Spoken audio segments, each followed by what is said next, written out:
Salutare oameni buni și bine v-am regăsit pe canalul nostru de YouTube. Zilele acestea, entuziasmul meu s-a dus undeva sus în stratosferă. De ce?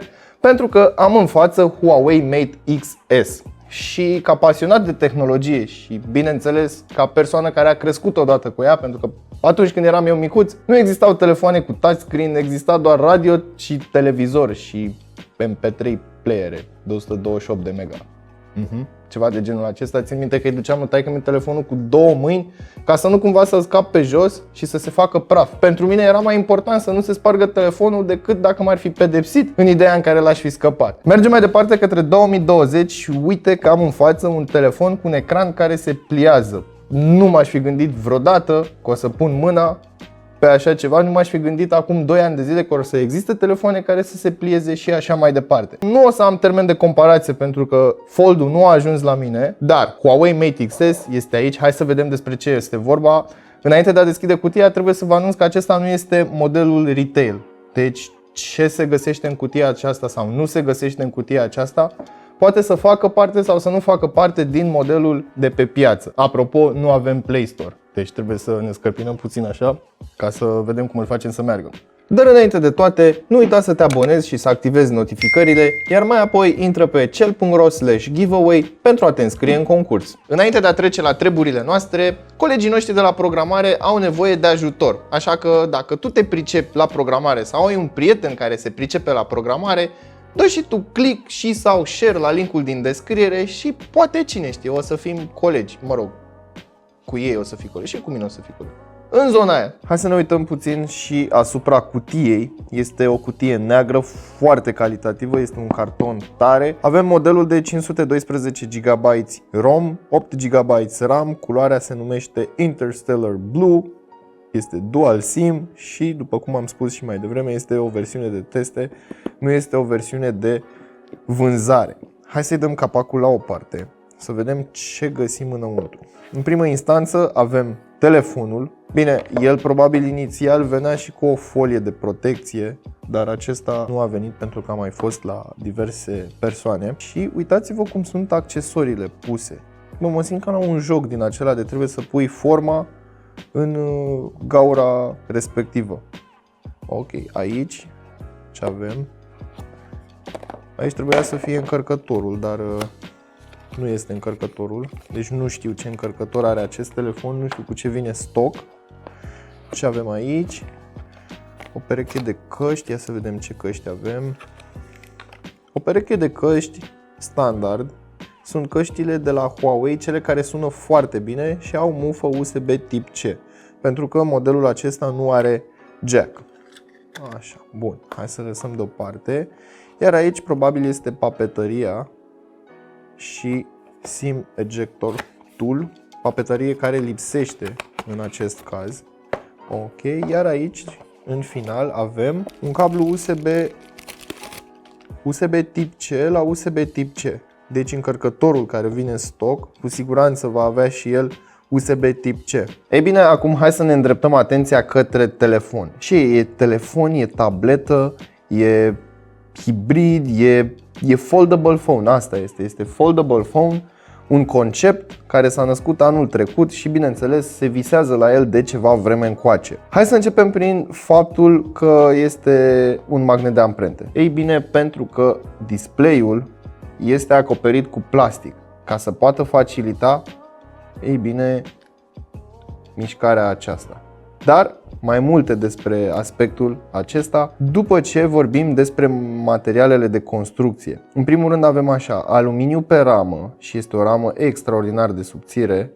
Avem așa, aluminiu pe spate, aluminiu la balama și evident mai avem și o folie de protecție pe care este recomandat să nu o dai jos în momentul în care faci unboxing, în momentul în care folosești telefonul pentru prima oară. Ca grosime are 5,4 mm așa în forma aceasta, iar pliat are 11 mm așa. Practic este un telefon și jumătate ca grosime. În poziția aceasta are 161 pe 146,2 mm, iar așa 161 pe 78,5 mm. Surprinzător, este extraordinar de ușor de folosit atunci când este depliat și vrei, de exemplu, să folosești tastatura. Uite cât de ușor ajungi în mijlocul ecranului, uite cât de ușor poți să tastezi. E ca și cum ai avea o tastatură de telefon obișnuită, dar pe un ecran mult mai mare. Prima oară, când îl scoți din cutie și ai senzația sau ai tendința de a-l îndoi, ei bine, uite, cam așa se aude. Faci un click balamaua și rămâne blocat în poziția aceasta.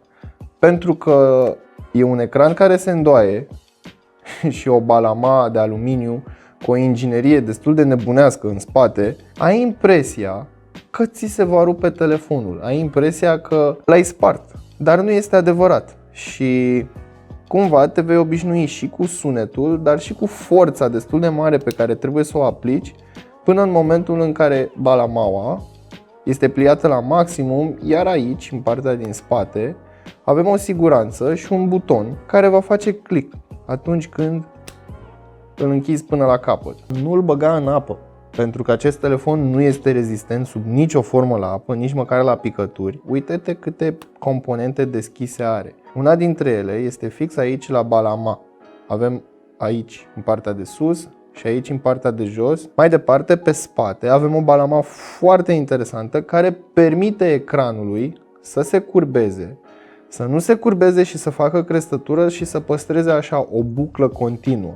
Uite cum arată balamaua din spate. Aici avem în dreapta și în stânga carcasa telefonului, iar aici sunt două componente de aluminiu mobile. Și practic ce se întâmplă? În momentul în care eu vreau să-l pliez, aceste două componente glisează către interior, în dreapta și în stânga. Practic se bagă sub aceste două componente care fac parte din carcasă și practic facilitează această buclă a ecranului.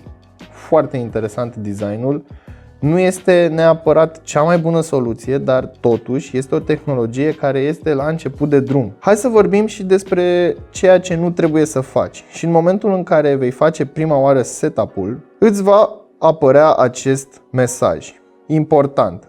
Nu-l expune la apă, nu-l scăpa pe jos și telefonul vine cu un protector de ecran special făcut și conceput pentru această folosire și te anunță că nu ar trebui să-l dai jos.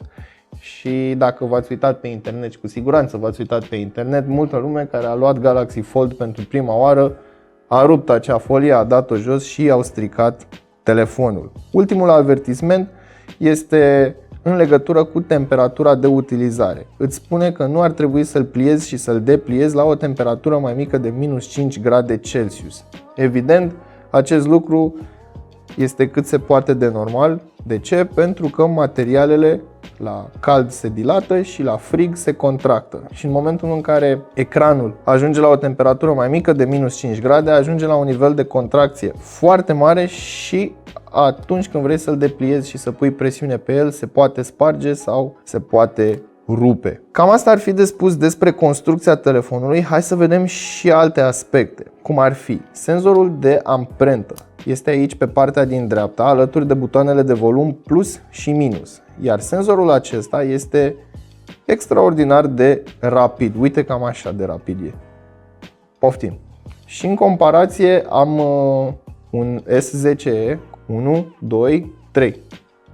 Uite cât de rapid e. Hai încă o dată. 1, 2, 3.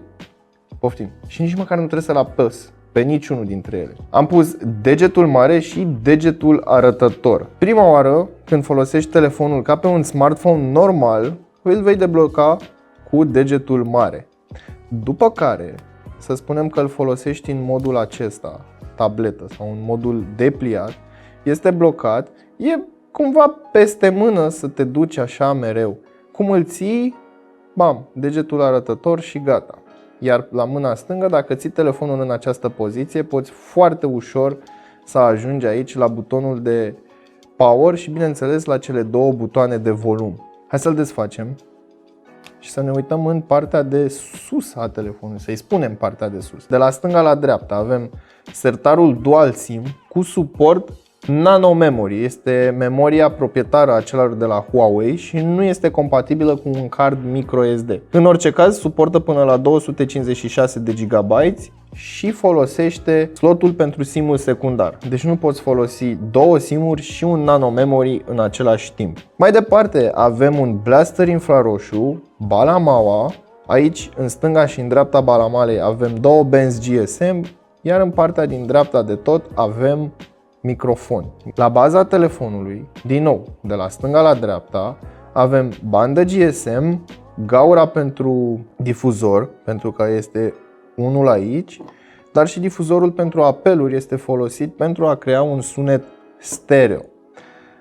Plus încă două microfoane și o bandă GSM. Iar în dreapta de tot, în această porțiune, avem mufa de încărcare. Tot în această zonă mai avem și butonul care lasă această clapetă, să-i spunem așa, sau lasă cealaltă jumătate liberă, plus 4 camere Blitz și branding Leica. Evident, Huawei nu au putut să nu pună niște lentile de calitate sau să creeze un dispozitiv de calitate, chiar dacă este doar la nivel de concept. Ei bine, uite că am ajuns să vorbim și despre camere. Avem 40 de megapixeli, senzorul principal cu o diafragmă de f1.8, 8 megapixeli, o lentilă telefoto cu f2.4, 16 megapixeli, f2.2, o lentilă ultra-wide și în final avem și un senzor TOF 3D folosit pentru efectul de adâncime. După cum am spus și mai devreme, avem Leica branding, asta înseamnă lentile de calitate. Apeși pe butonul care îți dă switch în mod normal la un telefon convențional și întorci telefonul pe partea cealaltă. Avantajul este că ai o cameră de selfie calitativă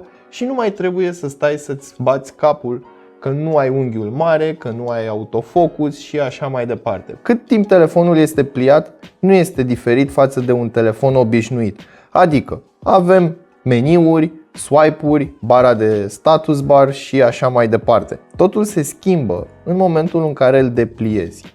Și pur și simplu, toată imaginea se mută pe tot ecranul. De exemplu, setările. Am aici, în partea din stânga, un tab unde am toate setările și sub meniurile în partea din dreapta. Uite cât de interesant arată și ai o experiență ca pe o tabletă cu Android, pentru că am văzut acest layout la mai multe aplicații. Uite, de exemplu, aplicația de notițe. În stânga am toate notițele, în dreapta am o notiță pe care pot să o scriu și mi-apare în partea din dreapta cat și text. Ceea ce mi se pare foarte interesant, destul de util și apreciez foarte mult că în momentul în care editez ceva text, totul este afișat pe ecran și am această tastatură. Hai să vorbim puțin despre partea de software. Emotion UI 10.0.1, Android 10 și din păcate nu avem Play Store.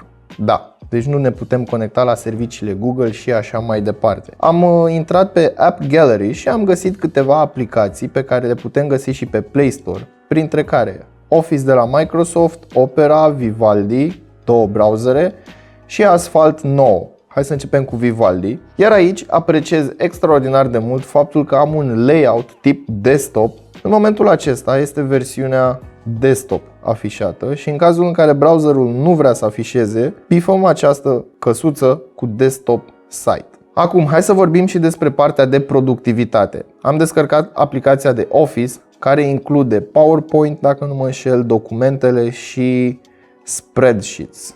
Da, exact. De un fel de Word, Excel și PowerPoint, pentru că fix astea sunt. Trecând peste faptul că avem un layout tip tabletă și va trebui să te obișnuiești cu acest lucru, în cazul în care vrei să scrii un document, ai toate opțiunile la îndemână. Evident, experiența este puțin ciudată, puțin diferită, dar te poți obișnui extraordinar de repede. În ceea ce privește experiența de utilizare, în ceea ce privește utilitatea acestui dispozitiv sau acestui concept de dispozitiv, ei bine, mie unul mi se pare foarte, foarte interesantă. Iar acum, hai să vorbim și de gaming, pentru că, evident, când ai un asemenea ecran, nu poți să treci peste partea de gaming. Asphalt 9 am descărcat, jocul se mișcă destul de bine, fără sacadări și fără alte întreruperi. Evident, folosește un procesor recent de la Huawei, un procesor foarte puternic și anume 990 5G pe o litografie de 7 nanometri plus. În momentul în care ții telefonul așa, la un moment dat ți se va părea foarte, foarte ciudat. De ce? Pentru că te uiți la un pătrat. Faptul că ai un ecran foarte, foarte mare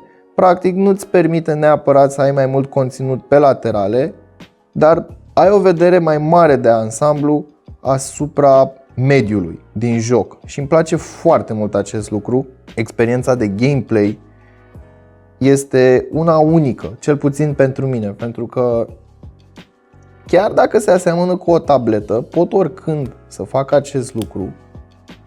Și uite cât de rapid aplicația s-a mutat. Ia, hai să-l deschidem.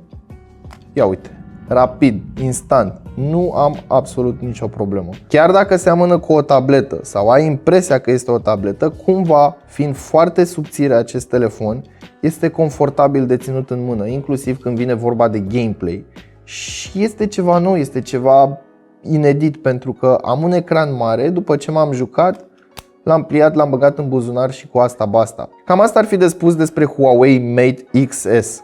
Acum, hai să vorbim și despre dezavantajele unui astfel de dispozitiv în momentul acesta. Ei bine, uite că ne apropiem și de finalul acestui videoclip. Mai avem de vorbit despre baterie. Avem o baterie de 4500 de mAh cu Fast Battery Charging de 55 de W și tehnologia se numește Huawei Supercharge, adică 85% în 30 de minute. Nu avem wireless charging pentru că evident nu prea ai cum să faci wireless charging decât dacă ai pune bobina pe sub ecran sau undeva în zona aceasta, dar n-ar mai fi fost atât de subțire. Am zis că vorbim și despre dezavantajele unui astfel de dispozitiv.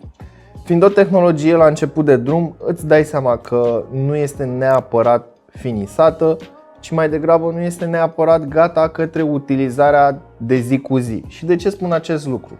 Chiar dacă această balama este testată să reziste la un anumit număr de flexări, întotdeauna va exista factorul praf. Iar dacă te uiți foarte atent în stânga și în dreapta balamalei, vei observa că este o grămadă de loc prin care praful poate să-și facă drum în interiorul telefonului. De asemenea, inclusiv pe partea aceasta din mijloc, unde este balamaua și unde sunt componentele acelea care se retrag, ei bine, dacă pui mâna, se văd amprente și amprente înseamnă grăsime și grăsime plus praf înseamnă că or să existe foarte multe particule care vor zgâria suprafața și în momentul în care se face acest slide, ei bine, vor intra sub carcasă. În schimb, dispozitivul, dacă îl supui unor șocuri mecanice, el la rândul lui va suferi ceva avarii considerabile, iar atunci parcă n-ai vrea să-l scapi pe jos.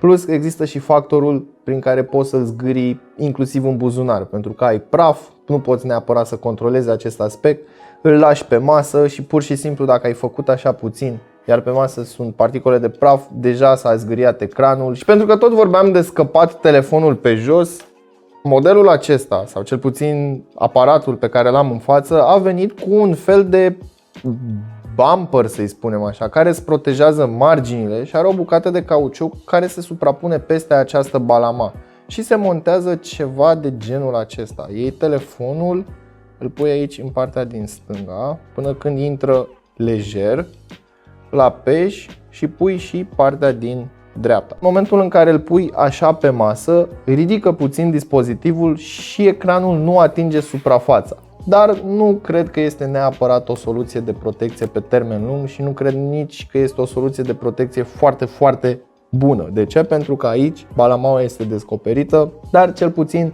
marginile sunt protejate într-o oarecare măsură. Cam atât pentru astăzi. Sper să ne revedem curând cu acest model de telefon. Sper ca Huawei să-și repare tot ce au ei stricat din cauza americanilor și whatever, nu intrăm în acel subiect. Aș vrea să văd mai multe dispozitive în această zonă de form factor nou, să-i spunem așa, pentru că e ceva nou. Nu am făcut teste sintetice pentru că nu avea rostul, sau cel puțin eu nu văd rostul să încadrez acest telefon cu dispozitivele clasice tradiționale. De ce? Pentru că totuși nu este gata, din punctul meu de vedere, pentru utilizarea de zi cu zi.